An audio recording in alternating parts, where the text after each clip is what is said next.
اللي قدامنا دي لورين أجي وهي مع أصحابها في العربية خارجين رحلة، وللأسف الرحلة دي انتهت بجثة لورين عايمة في المية. lying face down. It was terrifying. ده غير الإصابات الخطيرة اللي كانت باينة عليها. القضاء حكم على موت لورين إنه حادثة، بس سلوك وتصرفات صحابها وحكاياتهم المتناقضة أثارت أسئلة كتير. Everybody's pretty drunk. I woke up and I woke him up and I said, "Where's Lauren?" He said, "She got up a while ago." He was like, "But I didn't feel her or anything." And I said, "Okay."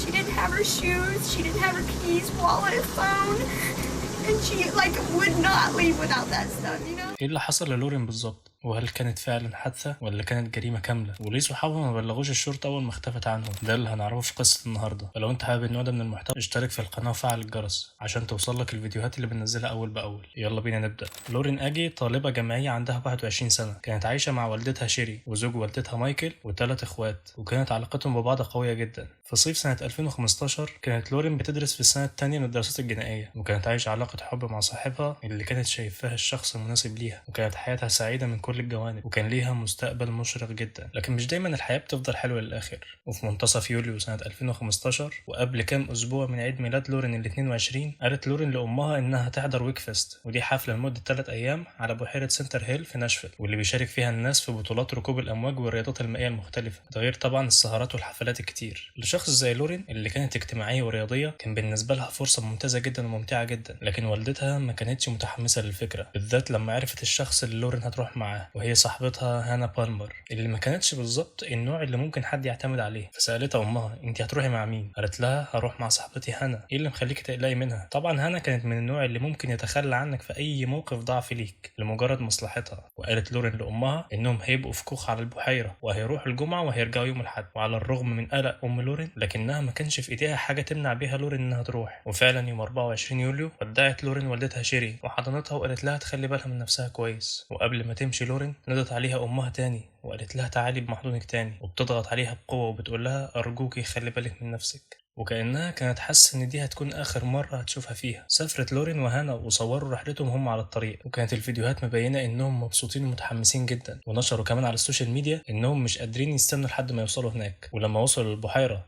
اللي هيبقى عندها الاحتفالية انضم ليهم صديق هانا الجديد أرون وصديقه التاني كريستوفر، ودي كانت أول مرة لورين وصحابتها يقابلوا الشاب ده. وعلى حسب كلام الناس اللي كانت موجودة فكان باين جدا إن كريستوفر كان عينه من لورين ومعجب بيها، مع إنها ما كانتش مهتمة لأنها كانت لسه مع صاحبها القديم. ومع ذلك استمتعوا بالوقت في الرحلة وقضوا اليوم في الشرب والاحتفال والرقص. ومع مرور الوقت اتصدمت هانا صاحبة لورين لما عرفت إن في تغييرات بتحصل في نظام النوم، وإنهم بدل ما كانوا هيناموا في كوخ زي ما كان متخطط، الشباب الموجودين أجمعوا إنه هيبقى ممتع أكتر لو ناموا كلهم على قمة منحدر خطير جدا.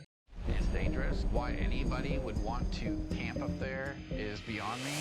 Oh my gosh, this is crazy. المنحدر كان عالي وصغير جدا، وكانت الطريقة الوحيدة للنزول يا إما باستخدام حبل يا إما إنك تقفز في المية مرة واحدة. وكان النظام بيتغير والأجواء بتبقى أسوأ واحدة واحدة. وكان المفروض إن آرون وهانا هيناموا في خيمة مع بعض، ولورين وكريس هيناموا في شبكة متعلقة فوق الحبل مع بعض. وطبعا لورين ما عجبهاش الوضع لأنها وضحت قبل كده إنها مش مهتمة بكريس، وفي شهادة لبعض الناس كانوا بيقولوا إن لورين ما كانش تعرف أصلا إن في شباب في الحفلة وإن كلها كانت بنات، عشان كده كان الموضوع باين عليه إنه كدبة كبيرة. المهم إن لورين ما كانتش واخدة معاه غير حاجات لنوم ليلة واحدة، والواضح ان النظام الجديد للنوم ما كانتش مستعدة ليه. صورت لورين فيديو وهم ماشيين بالمركب ووصفت المكان بانه اشبه بفخ الموت.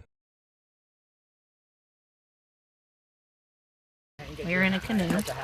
I'm like, it's a cliff on both sides. Oh my gosh, this is crazy. We're going into a death trap.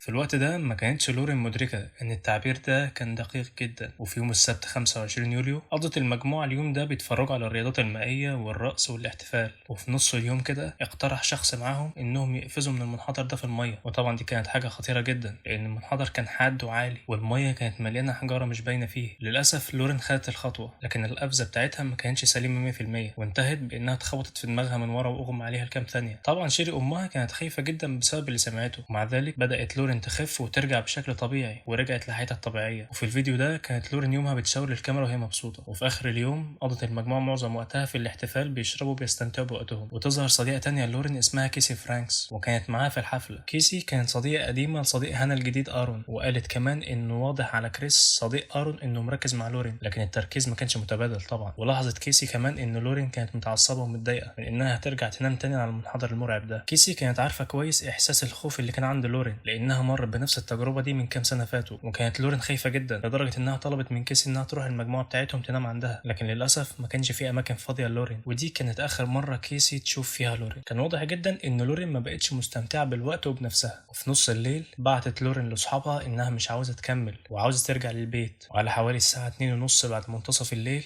قررت المجموعة إنها توقف الاحتفال ويرجعوا للمنحدر عشان يناموا. وأول ما طلع النهار ما كانتش لورين موجودة.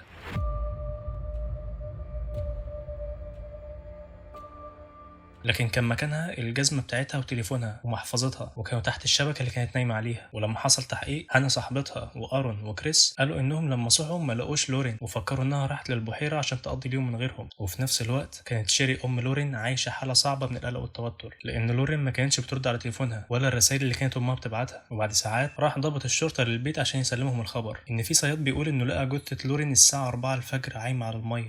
It's a body. She's lying face down. It was terrifying. And what's going through your mind? I'm sorry to tell you this, but your daughter didn't make it. Oh my gosh. I said to him, where are the people that she was with? ولما وصلت الشرطة للمكان وكانوا بيحاولوا يخرجوا جثة لورين من المية، وصل وقتها ارون وكريس بالمركب بتاعهم وقالوا انهم كانوا بيدوروا على صاحبته. وطبعا بعد فترة واحد من الضباط شك ان كل ده كان مسرحية وانهم كانوا عارفين مكان لورين قبل ما الشرطة تعرف. الشرطة استجوبت ارون وكريس كل واحد لوحده، وكان في تناقضات كبيرة جدا في الكلام ما بين كل واحد فيهم. ومع ان حاجات لورين كانت موجودة في مكان النوم على المنحدر، لكن ارون قال ان لورين كانت ليلتها في البار وما رجعتش للمنحدر معاهم عشان تنام. المحقق كريس يارتشاك انكر الكلام اللي قاله ارون، وده لان المحقق كان شغال فترة مسائية حارس امن في الحفلة اللي كانوا فيها، وانه فاكر انه شاف 4 راكبين مركب ورايحين ناحية المنحدر الساعة 2:30 بالليل. ده غير ان ارون غير كلامه بعدين وقال انه كان فاكر ان لورين راحت تقابل صديق قديم ليها على المنحدر.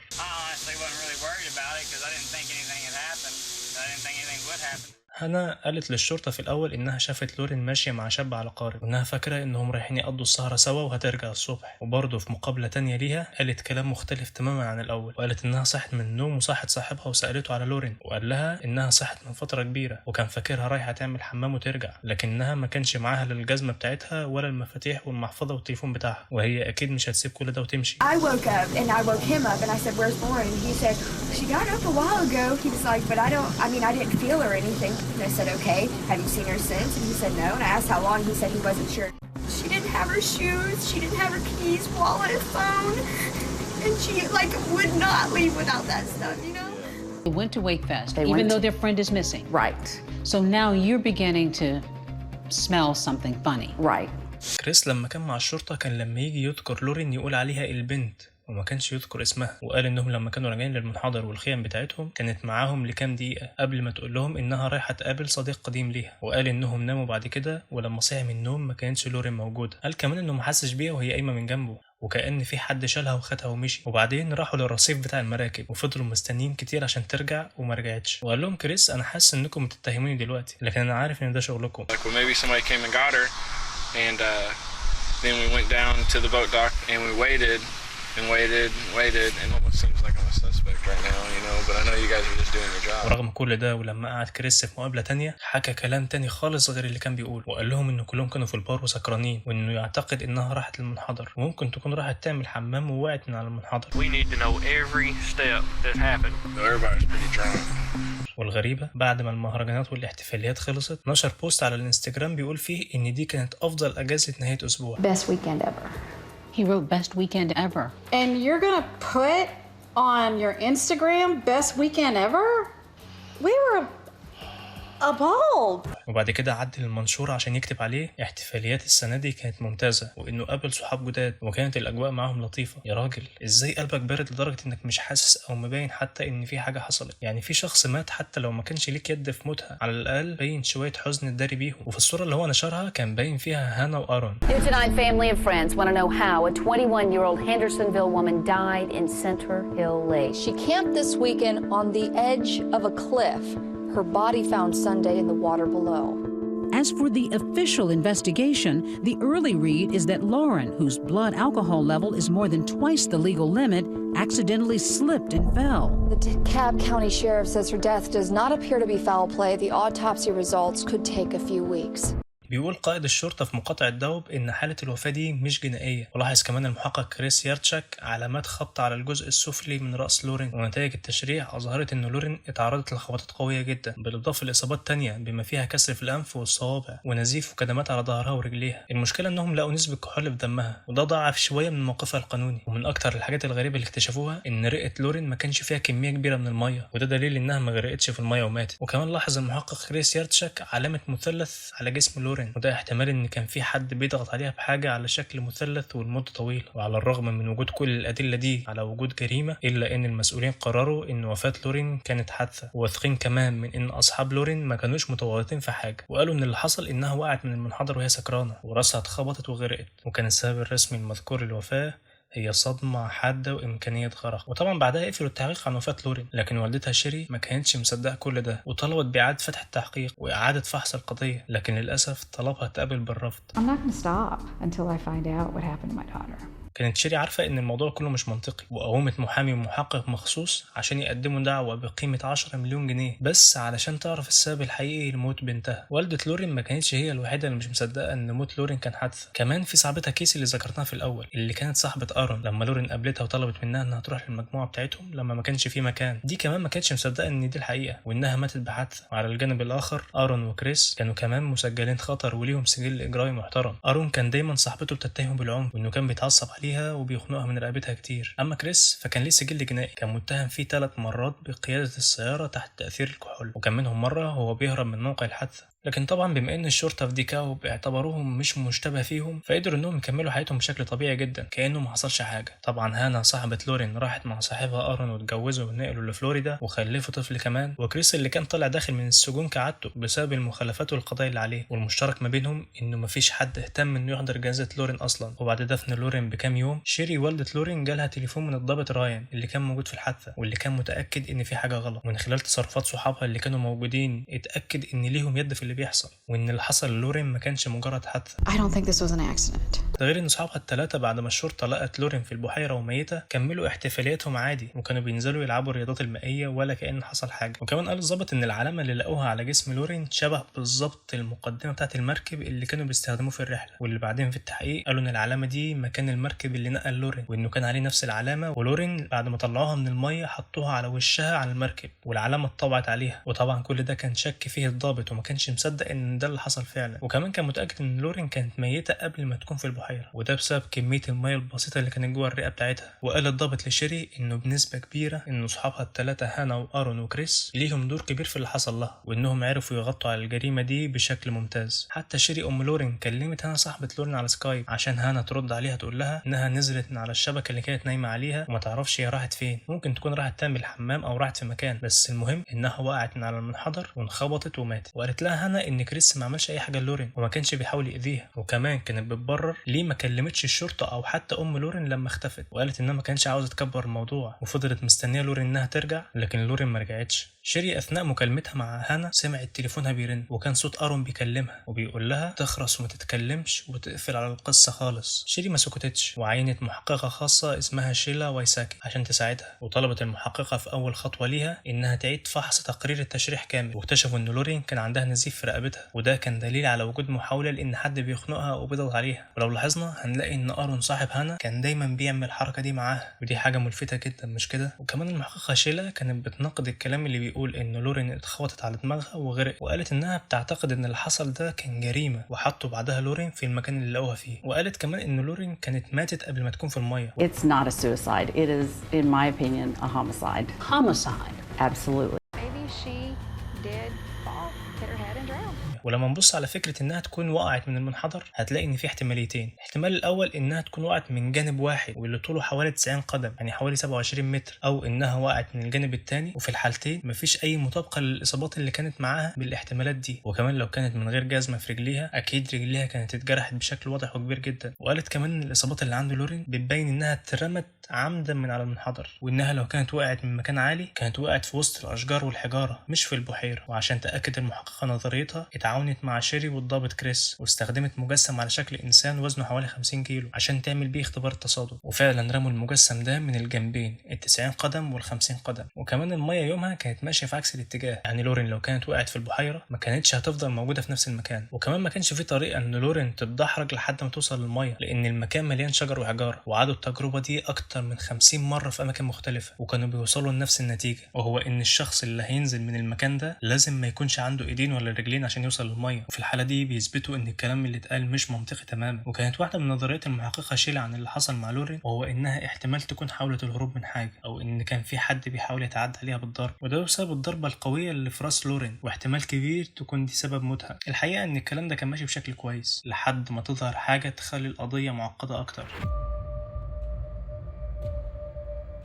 تقريبا كده ان لورين وكريس وارون وهانا ما كانوش بس في المكان لوحدهم، وانه كان في شخص تاني اسمه بريكسنر وكان اكبر من لورين ب4 سنين. وبعد ما عرفت شيري والدة لورين بوجوده كان هو سافر خارج البلد واستعان بمحامي. وبعدين ظهر شاهد جديد اسمه كريس براون وقال معلومات خطيره جدا. قال انه كان موجود هو وعيلته في المرسى بتاع البحيره، وانهم شافوا شاب ابيض بيسبح ناحيه المكان اللي كانت فيه الحفله وبدا يطلع المكان ده. وبيقول الشاهد كريس براون انه ما كانش بيفكر كتير في الحدث لحد ما سمع عن موت لورين، وبعدها راح لمكتب الشرطه وحكى لهم اللي حصل. وكان الرد هو انهم هيتصلوا بيه لو احتاجوه في حاجه، لكن محدش اتصل بيه بعدها. ومع ان الشهاده دي كانت ممكن تربط ارون بالمنطقه اللي كانت فيها لورين، لكنه ما كانش مطابق مع الوقت اللي اتكلم فيه معظم الشهود، واللي هو كان الساعه 2:30 بعد منتصف الليل. وفي محاولة تانية من شيري والدة لورين إنها تلاقي حقيقة اللي حصل لبنتها، رفعت شيري دعوة قضائية بقيمة 10 مليون دولار ضد الأربعة اللي كانوا موجودين معاها، وكلهم استنكروا اللي حصل. وما كانتش شيري عاوزة حاجة غير إنها بس تلاقي إجابات للأسئلة بتاعتها، لكن طبعا ما كانش فيه أي استجابة. The court finds that the plaintiff has not produced any shred of evidence that anyone intentionally harmed Miss Agee. طبعا الدعوة القضائية اللي رفعتها شيري بينت عيوب كبيرة جدا في التعامل مع القضية دي، ده لأن الضابط أقر إنه كان في حاجات كتير الشرطة كانت تقدر تعملها لكن ده ما حصلش. ولسوء الحظ اترفضت الدعوة اللي شيري قدمتها ضد أصحاب لورين، ورفضها القاضي بسبب إنه ما كانش في دليل كافي يثبت إن دي جريمة. وفضلت المحكمة مصدقة التصريحات السخيفة واللي ما كانش ليها أساس من العقل والمنطق اللي كانوا بيقولوها أصحاب لورين، وسابوا كل اللي المحققين عملوه واللي كانت الشرطة المفروض تعمله لكنه ما حصلش، وقفلوا القضية على كده. ورغم كل ده شيري والدة لورين كان لسه عندها الأمل وما قدرتش تستسلم. قررت إنها تعيش حياتها كلها تدور على الحقيقة. بدأت شيري تجمع توقيعات من 20,000 شخص بتطلب بيهم إعادة فتح القضية. وفي يناير 2018 أعلن مكتب الشرطة إنه ناقش إعادة فتح القضية مع النائب العام، لكنهم قالوا إنهم مش قادرين يوصلوا لمعلومة واقعية عن اللي حصل، وإن القضية اتقفلت على إنها حادثة. وفي فبراير 2019 وصل لعائلة لورين لمحة من الأمل لما وصل لهم خبر صدور قرار بالنقد في القضية لصالحهم. قناة فوكس الإخبارية فضلت تحقق في الجريمة دي لسنوات ولسه مفيش إجابات على سبب موت لورين، وسابوا عيلتها عايشين حياتهم بيسألوا نفسهم طول الوقت ليه محدش بيحاول عشانهم، وإنه بس نص المشوار هو في إن الشرطة تدور وتقلب الدنيا عشان تلاقي الإجابات اللي محتاجاها المحكمة، واللي كانوا حاسين فيها إن القاضي كان ضدهم ومحدش عارف بالظبط موقف القاضي كان إيه، لكن الأكيد إنه كان غلطان. وفعلا قبلت محكمة الاستئناف القضية كلها، وصوتت المحكمة بالإجماع قولا واحدا إن أسرة لورين ليها كل الحق في إنها تتابع الدعوة بتاعتها اللي رفعوها ضد ال3 صحاب لورين اللي كانوا موجودين معاه. ومن بعد القرار ده ما ظهرتش أي تحديثات جديدة في القضية، لكن كان كل أمل شيري إن الحقيقة أخيرا تظهر وبنتها تحس بالعدالة. العيلة دي ما عملتش أي حاجة غلط، هم بس كانوا عاوزين إجابات وإن حد يسمعهم، لكن بدل ده كان كل اللي بيعملوه هو إنهم يدفعوا فلوس بس، ويدفعوا علشان على الأقل يطبق القانون. في النهاية حابك تشاركني برأيك في الكومنتات، اشترك في القناة لو عجبك المحتوى وفعل الجرس عشان يوصلك كل جديد. أنا أحمد شحاتة ودي قناة ببساطة. في أمان الله.